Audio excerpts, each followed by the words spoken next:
पहली पाठ्य योजना जिसमें दिनांक, कालांश, कक्षा जो कि 8th होगी, वर्ग, कुल छात्र संख्या 41, पर्यवेक्षक का नाम, जो भी टीचर आपको मॉनिटर कर रहे हैं उनका नाम लिखना है।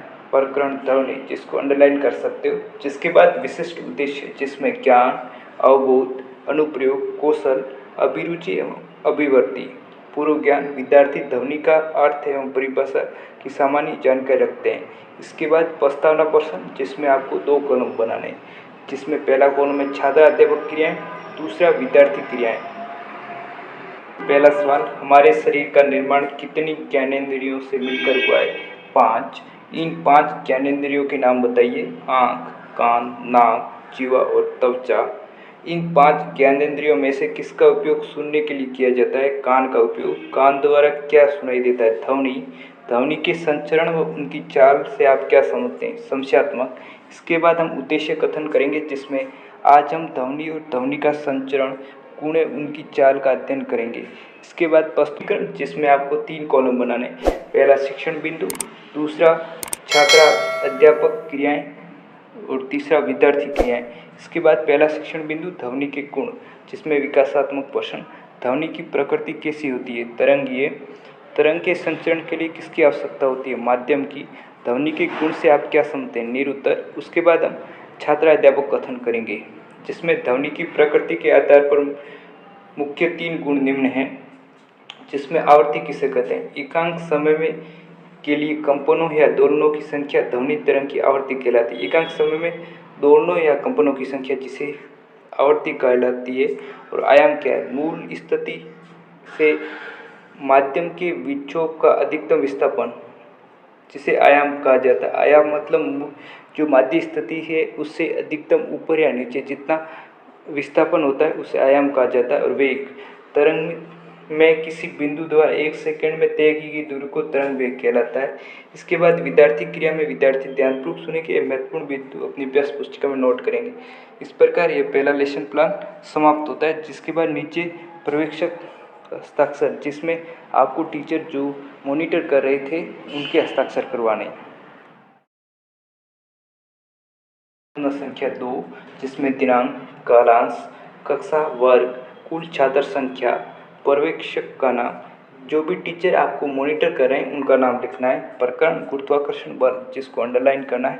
विशिष्ट उद्देश्य जिसमें ज्ञान, अवबोध, अनुप्रयोग, कौशल, अभिरुचि एवं अभिवृत्ति, पूर्व ज्ञान जिसमें विद्यार्थी गुरुत्वाकर्षण की सामान्य जानकारी रखते हैं। प्रस्तावना प्रश्न जिसमें छात्र अध्यापक क्रियाएं एवं विद्यार्थी क्रियाएं, जिसमें पहला सवाल, पृथ्वी पर जल कहाँ से आता है? वर्षा द्वारा। वर्षा होने पर क्या कारण है? जल का वाष्पीकरण। जल वाष्पीकृत होकर क्या बनाता है? बादल। बादल द्वारा वर्षा की बूंदें पृथ्वी पर किस बल के कारण नीचे की ओर गिरती है? गुरुत्वाकर्षण बल के कारण। गुरुत्वाकर्षण बल से आप क्या समझते हैं? संशयात्मक। इसके बाद हम उद्देश्य कथन करेंगे, जिसमें आज हम गुरुत्वाकर्षण बल का सामान्य अध्ययन करेंगे। इसके बाद प्रस्तुतीकरण में आपको 3 कॉलम बने हुए होंगे, जिसमें पहला कॉलम होगा शिक्षण बिंदु, दूसरा छात्र या छात्र अध्यापक क्रियाएं, तीसरा जिसमें छात्र या छात्राएं क्रियाएं लिखनी है। जिसमें पहला शिक्षण बिंदु गुरुत्वाकर्षण का सार्वत्रिक नियतांक या सार्वभौमिक नियतांक, जिसमें विकासात्मक प्रश्न, गुरुत्वाकर्षण बल हेतु कितने पिंडों की आवश्यकता होती है? 2 पिंडों की। 2 पिंडों के बीच लगने वाले बल की प्रकृति क्या होती है? आकर्षण बल। गुरुत्वाकर्षण बल का सार्वत्रिक नियम क्या है? निरुत्तर। इसके बाद छात्र अध्यापक कथन करेंगे। गुरुत्वाकर्षण का सार्वत्रिक या सार्वभौमिक नियम के अनुसार कणों के मध्य लगने वाला आकर्षण बल उन दोनों कणों के भारों अर्थात द्रव्यमान के गुणनफल के समानुपाती तथा उनके मध्य दूरी के वर्ग के व्युत्क्रमानुपाती होता है।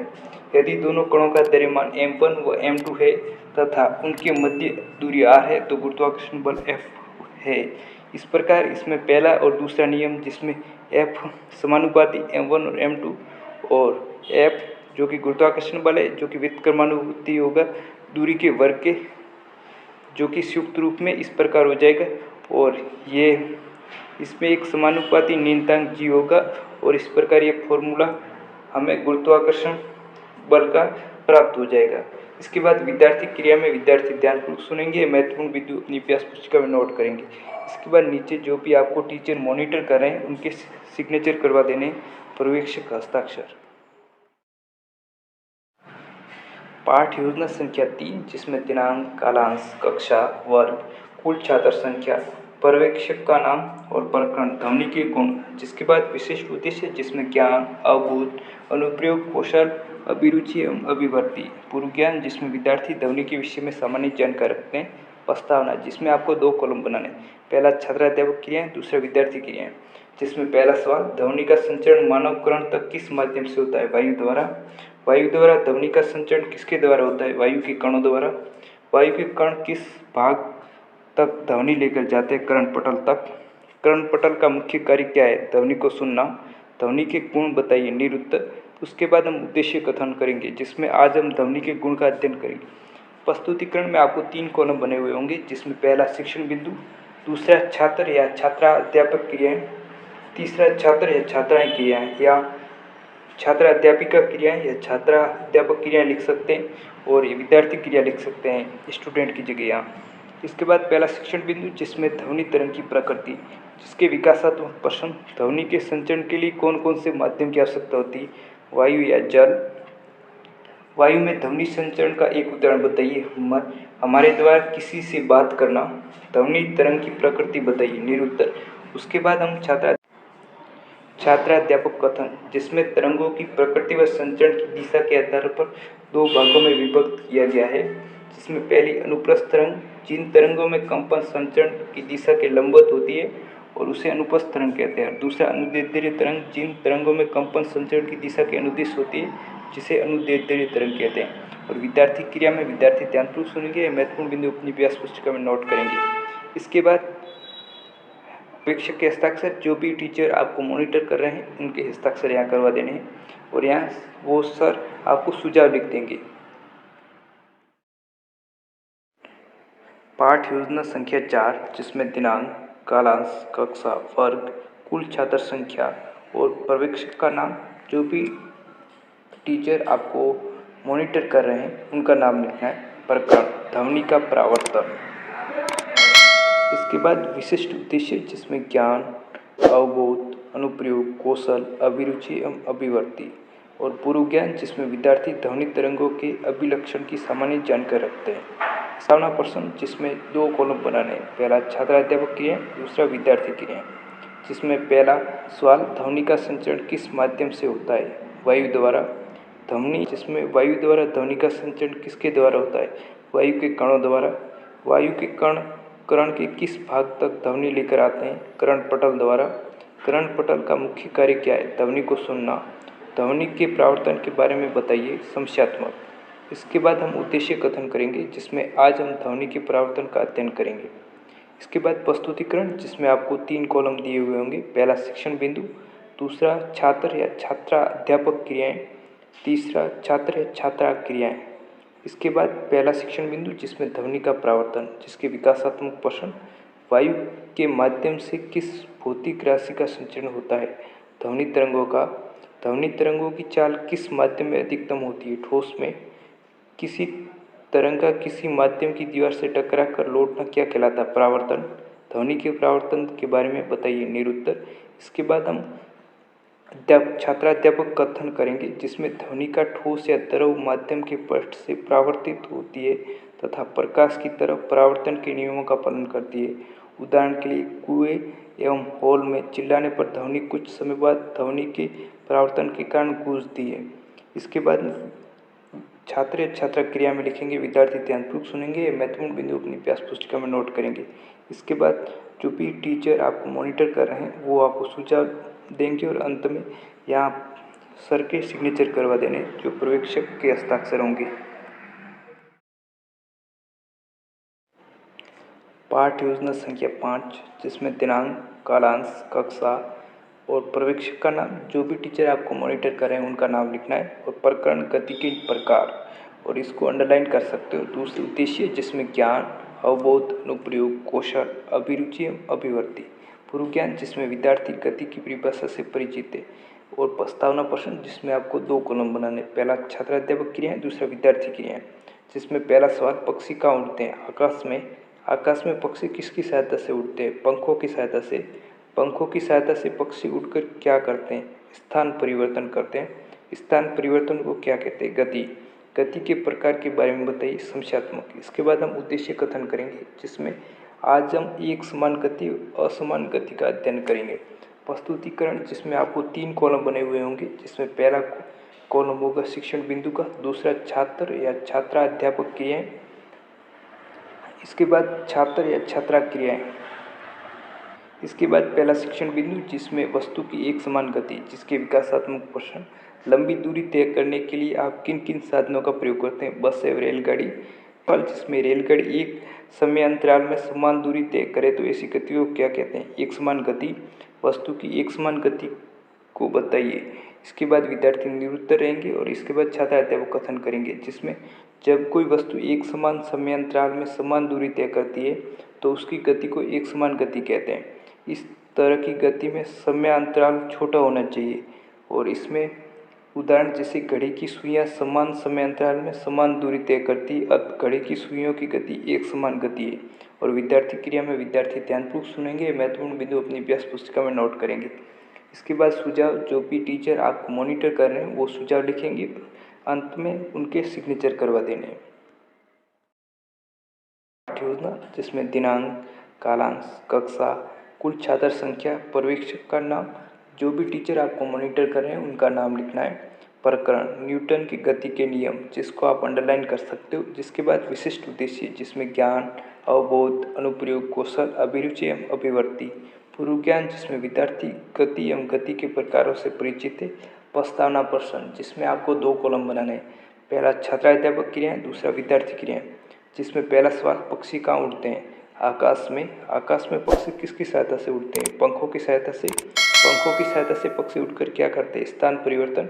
स्थान परिवर्तन से आप क्या कहते हैं? गति। न्यूटन के तीनों गति के नियम के बारे में बताइए, संख्यात्मक। इसके बाद हम उद्देश्य कथन करेंगे, जिसमें आज हम न्यूटन की गति के तीनों नियम के बारे में अध्ययन करेंगे। इसके बाद प्रस्तुतिकरण, जिसमें आपको शॉर्ट फॉर्म में एक पाठ योजना बनानी होती है, कोई एक शिक्षण बिंदु लेकर, जिसमें पहला शिक्षण बिंदु कॉलम होगा, दूसरा छात्र अध्यापक या छात्रा अध्यापिका क्रियाओं की और छात्र या छात्रा क्रियाएं। इसमें 3 इस प्रकार के कॉलम बनाने होंगे। पहला शिक्षण बिंदु न्यूटन का द्वितीय नियम, जिसके विकासात्मक प्रश्न। वेग में परिवर्तन की दर को क्या कहलाती है? त्वरण। दूसरा सवाल, जिसमें त्वरण व द्रव्यमान के गुणनफल को किस भौतिक राशि से प्रदर्शित किया जाता है? संवेग। संवेग से संबंधित न्यूटन के द्वितीय नियम के बारे में बताइए, निरुत्तर। इसके बाद छात्र अध्यापक कथन करेंगे, जिसमें किसी वस्तु के संवेग परिवर्तन की दर उस पर अध्यारोपित बल के समानुपाती होती है, जिसकी दिशा बल की दिशा में होती है, जो कि न्यूटन का द्वितीय नियम है। संवेग में परिवर्तन की दर, इस प्रकार ये फॉर्मूला बन जाएगा, अंत में प्राप्त होगा F बराबर ma। और विद्यार्थी क्रिया में विद्यार्थी ध्यानपूर्वक सुनेंगे, महत्वपूर्ण बिंदु अपनी अभ्यास पुस्तिका में नोट करेंगे। जो भी सर आपको मॉनिटर करें वो यहाँ सुझाव लिख देंगे और अंत में आपको यहाँ सिग्नेचर करवाने होंगे उनके। पाठ योजना, जिसमें दिनांक, कालांश, कक्षा, वर्ग, पर्यवेक्षक का नाम, जो भी टीचर आपको मॉनिटर करें उनका नाम लिखना है। प्रकरण, समतल एवं गोलीय दर्पण। इसके बाद विशिष्ट उद्देश्य, जिसमें ज्ञान, अवबोध, अनुप्रयोग, कौशल, अभिरुचि अभिवृत्ति लिखनी है। पूर्व ज्ञान, विद्यार्थी प्रकाश तथा किरण पुंज से परिचित है, गणना करनी है, जिसमें 2 कॉलम बनाने हैं। पहला छात्राध्यापक क्रियाएं, दूसरा विद्यार्थी क्रियाएं। जिसमें पहला सवाल, प्रदर्शित वस्तु का नाम क्या है? दर्पण। दूसरा, इस दर्पण की सतह किस प्रकार की है? समतल। दर्पण कितने प्रकार के होते हैं? 2 प्रकार के, समतल व गोलीय दर्पण। हमारे घरों में सामान्य उपयोग में आने वाले दर्पण कौन सा होता है? समतल दर्पण। गोलीय दर्पण से आप क्या समझते हैं? ये संख्यात्मक प्रश्न। इसके बाद हम उद्देश्य कथन करेंगे। आज हम समतल दर्पण और गोलीय दर्पण का अध्ययन करेंगे। इसके बाद प्रस्तुतिकरण, जिसमें इस प्रकार 3 कॉलम बने हुए होंगे। पहला शिक्षण बिंदु, दूसरा छात्र या छात्रा अध्यापक क्रियाएं, तीसरा छात्र या छात्राएं क्रियाएं। जिसके बाद पहला शिक्षण बिंदु, जिसमें गोलीय दर्पण के प्रकार, जिसके विकासात्मक प्रश्न। पहला सवाल, वाहनों के पक्ष दृश्य में कौन से दर्पण होते हैं? जो कि साइड मिरर होते हैं उसमें कौन से दर्पण होते हैं? उत्तल दर्पण। टार्च लाइट, डेकोरेशन लाइट आदि में किस प्रकार के दर्पण का प्रयोग किया जाता है? अवतल दर्पण। उत्तल दर्पण व अवतल दर्पण के विषय में आप क्या समझते हैं? समस्यात्मक। जिसके बाद छात्र अध्यापक कथन करेंगे, जिसमें उत्तल दर्पण की विशेषता, जब गोले के अंदर धसे हुए हिस्से पर परावर्तक पदार्थ की पॉलिश कर देते हैं तो उसे उत्तल दर्पण कहते हैं। और अवतल दर्पण, जब गोले के उभरे हुए बारीक भाग पर परावर्तक पदार्थ की पॉलिश कर देते हैं तो उसे अवतल दर्पण कहते हैं। और विद्यार्थी क्रिया में विद्यार्थी ध्यानपूर्वक सुनेंगे, महत्वपूर्ण बिंदु अपनी अभ्यास पुस्तिका में नोट करेंगे। इसके बाद जो भी सर आपको मॉनिटर कर रहे हैं वो यह सुझाव देंगे और अंत में सिग्नेचर कर देंगे। पाठ योजना, दिनांक, कालांश, कक्षा, वर्ग, कुल छात्र संख्या, पर्यवेक्षक का नाम, जो भी टीचर आपको मॉनिटर करे उनका नाम लिखना है। प्रकरण लेंस। इसके बाद विशिष्ट उद्देश्य, जिसमें ज्ञान, अवबोध, अनुप्रयोग, कौशल, अभिरुचि, अभिव्यक्ति। पूर्व ज्ञान, विद्यार्थी दर्पण व प्रकाश से परिचित है। प्रस्तावना प्रश्न, जिसमें छात्राध्यापक क्रियाएं और विद्यार्थी क्रियाएं। और जिसमें पहला सवाल, प्रदर्शित वस्तु का नाम बताइए। दूरबीन। तो दूरबीन में किसकी सहायता से दूर की वस्तु स्पष्ट दिखाई देती है? लेंस। लेंस कितने प्रकार के होते हैं? 2। लेंसों के प्रकार के नाम बताइए। उत्तल लेंस और अवतल लेंस। लेंस की प्रमुख विशेषता बताइए। समस्यात्मक। इसके बाद हम उद्देश्य कथन करेंगे। आज हम लेंस की परिभाषा, वक्रता केंद्र, मुख्य अक्ष व फोकस का अध्ययन करेंगे। इसके बाद प्रस्तुतिकरण, जिसमें इस प्रकार के 3 कॉलम बने हुए होंगे, जिसमें शिक्षण बिंदु, छात्र या छात्रा अध्यापक क्रियाएं, छात्र या छात्राएं क्रियाएं। जिसके बाद पहला शिक्षण बिंदु लेंस, जिसमें विकासात्मक प्रश्न, किसी चश्मे में लगे कांच क्या कहलाते हैं? लेंस। लेंस कितने प्रकार के होते हैं? 2। लेंस से आप क्या समझते हैं? समस्यात्मक। इसके बाद हम छात्र अध्यापक कथन करेंगे, जिसमें लेंस 2 वक्र अथवा एक वक्र एवं एक समतल पृष्ठ से घिरा अपवर्तक माध्यम लेंस कहलाता है। लेंस 2 प्रकार के होते हैं, उत्तल लेंस और अवतल लेंस। और विद्यार्थी क्रिया में विद्यार्थी ध्यानपूर्वक सुनेंगे, महत्वपूर्ण बिंदु अपनी अभ्यास पुस्तिका में नोट करेंगे।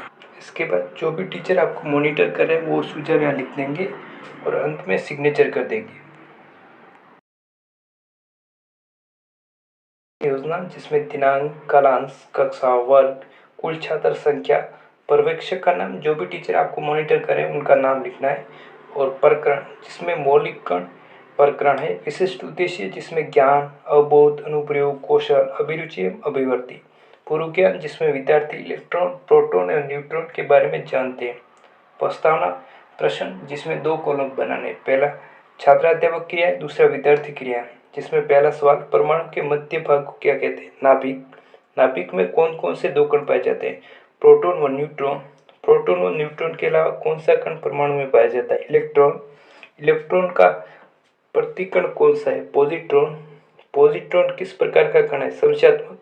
इसके बाद हम कथन, जिसमें आज हम मौलिक कणों जैसे पॉजिट्रॉन, न्यूट्रिनो का अध्ययन करेंगे। इसके बाद प्रस्तुतिकरण, जिसमें आपको 3 कॉलम बनाने, पहला शिक्षण बिंदु, दूसरा छात्र एवं छात्राध्यापक क्रियाएं, छात्र और छात्राएं क्रियाएं। इसके बाद पहला शिक्षण बिंदु न्यूट्रिनो, जिसके विकासात्मक प्रश्न, न्यूट्रॉन का कौन सा आवेश होता है? उदासीन। अविभाज्य कण को क्या कहते हैं? परमाणु। परमाणु में कौन कौन से कण पाए जाते हैं? संख्यात्मक। इसके बाद छात्र अध्यापक कथन करेंगे, जिसमें न्यूट्रिनो की खोज सन 1930 में पाउली ने की थी। यह द्रव्यमान व आवेश रहित होता है। ये 2 प्रकार का होता है, न्यूट्रिनो और प्रति न्यूट्रिनो। और विद्यार्थी क्रिया में विद्यार्थी ध्यानपूर्वक सुनेंगे, महत्वपूर्ण बिंदु अपनी अभ्यास पुस्तिका में नोट करेंगे। इसके बाद जो सर आपको मॉनिटर कर रहे हैं वो ये अपने यहाँ सुझाव देंगे और इसके बाद अंत में वे सिग्नेचर कर देंगे।